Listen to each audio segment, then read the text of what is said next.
The motion carries as amended. Thanks, Commissioner Gonzalez. And with that, Portland Mayor Ted Wheeler's new public camping ordinance has passed. Hours ago, all city council members voted in favor of the ordinance despite some criticism. That's our top story. Thank you for joining us here on KGW News at noon. I'm Christine Pitawanich. Under the new ordinance, campers cannot block sidewalks or businesses, start fires, have a chop shop, or make too much trash. It also says people offered shelter must take it or face fines of up to $100 or 7 days in jail. But before voting in favor of the ordinance, Commissioner Rene Gonzalez voiced some criticism. I'm concerned that this ordinance will not lead to a meaningful decrease in encampments in the city of Portland, that it risks sending mixed messages, that it will result in our city seeing many more encampments than our neighboring jurisdictions. Why? Because neighbors such as Gresham are willing to say unconditionally, do not camp in their city. Mayor Wheeler appeared to respond later in the session, citing legal barriers. And while I realize there are people who wish that we could act in a stronger manner and in a more forceful manner, it would be in violation of Martin v. Boise, and it would be in violation of House Bill 3115. Commissioner Gonzalez is also a mayoral candidate and last month proposed giving the mayor more power to enforce rules around homelessness. It didn't pass. Our Blair Best is digging into what passing this new ordinance really means. She'll have more for you ahead on KGW News at 4. Now to some other headlines that we're tracking this noon. Police have arrested the person they think is responsible for a deadly shooting in downtown Portland. Police say they arrested 33-year-old Alexander Lewis in Gresham for the crime in mid-March. They say Portland police responded to the shooting just after midnight. When officers arrived, they found the 33-year-old man, Aaron Beasley, shot. He later died at the hospital. Lewis faces several charges, including second-degree murder and unlawful use of a firearm. And Portland police are hoping you can help investigators identify this person, suspected of several burglaries in the Northwest Hills to Washington Park area. They say this person was involved in a string of residential burglaries in the area between 2022 and now. If you have any information, Portland police want you to contact them. Also, Camas police want help in identifying this man who they believe was involved in 2 burglaries. These photos were taken from the doorbell camera of one home that he's accused of burglarizing Monday afternoon.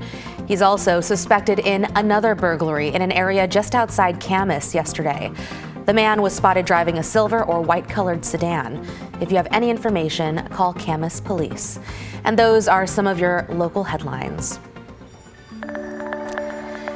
You know what? Why don't we step outside on this Wednesday? A handful of different spots, and all of them have in common there is blue sky. Rod, this is the start of a ramp up that we're seeing this week. Loving that sunshine. Yeah, the only camera that showed any significant cloudiness was one of our Timberline cameras, and even that's partly cloudy, so no complaints. We do have clouds out across the far east that are kind of spilling across our state line from Idaho. Radar is showing some light precipitation out here. Not seeing anything in our city centers being reported, and we are expecting that to break up. And if you look at the rest of the area, including off of the coast, it is sunny. If you're outside early this morning, it was chilly. We actually had a frost advisory earlier this morning for parts of our region.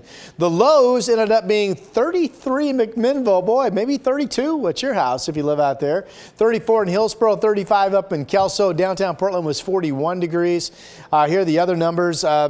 Not unusual to, of course, be still freezing in the morning out east. Prineville got down to 25. Bend got down to 30. Anyway, that's gone. The sun is here in Cannon Beach, and the temperature after being in the 30s earlier today is now at 59. There's the sunshine from Willamette Valley Vineyards looking out over the valley just south of Salem, and not a cloud over downtown Portland from this vantage point. 57 is where I thought we'd be at noon, so we seem to be on track to hit 70. The dry weather has begun, no rain in sight. The warm up where you go, hey, we haven't been this warm yet this year. That starts tomorrow, and we'll have that ahead in your 7-day forecast. Yeah, 70 sounds great today, though. Thank you so much, Rod. From the Portland area down to Eugene, where dozens of student protesters reportedly rejected the University of Oregon's offer of academic amnesty in exchange for leaving a growing pro-Palestinian encampment. The university's student-run newspaper reports people have been posted up on campus for over a week now. Demonstrators say a letter from the university said students staying at that encampment beyond noon yesterday would face conduct code violations. Many students stayed. Meanwhile, 129 U of O staff and faculty members have signed a statement supporting the encampment. Police have not said when or if they'll clear it out. According to the New York Times, police have arrested more than 2,500 people at similar demonstrations on college campuses across the country over the past few weeks. Also, it is official. An Army-affiliated program known as JROTC will be allowed to return to local high schools. The Portland Public School Board made that decision after hours of debate and passed the resolution in a 4-3 vote. Here's KGW's Catherine Cook with a look at the controversy surrounding that program. Outside PPS headquarters, protesters rallied against the idea of allowing JROTC programs into Portland public high schools. It's really kind of unfair to prey upon people because they have a lack of resources in order to fill the ranks. JROTC stands for Junior Reserve Officers Training Corps. The policy wouldn't automatically bring the programs into Portland high schools, but rather allow individual schools to decide if they want to add one or not. Some people, like Iraqi war vet Mike Preisner, believe there should never be a path connecting kids to pro-military education. The only reason I joined the military is because recruiters and JROTC representatives of the Army were allowed in my high school and started indoctrinating me with this fantasy of joining the military when I was 14, 15 years old. Others, like Marine veteran Mike Eschke, believe JROTC can be a positive resource for students who want or need it like he did. He wishes others could see that side of it. As somebody who fought for that right, I'm really pleased that they have the right to protest and say that they don't agree with the Portland Public School District's position. But I'm on the other side saying that for me and a lot of other veterans, it worked really well to find the military. It provided what we couldn't find on our own inside of the school system. Inside, school board members discussed what the resolution is and isn't. So why all the opposition to something that does not force a school community to do something, but rather provides a clear path for what would be necessary should they wish to consider it? In the end, the board's vote reflected that sentiment. All in favor, please indicate by saying yes. Yes. It passed 4-3. Stop the U.S. war machine! Catherine Cook, KGW News.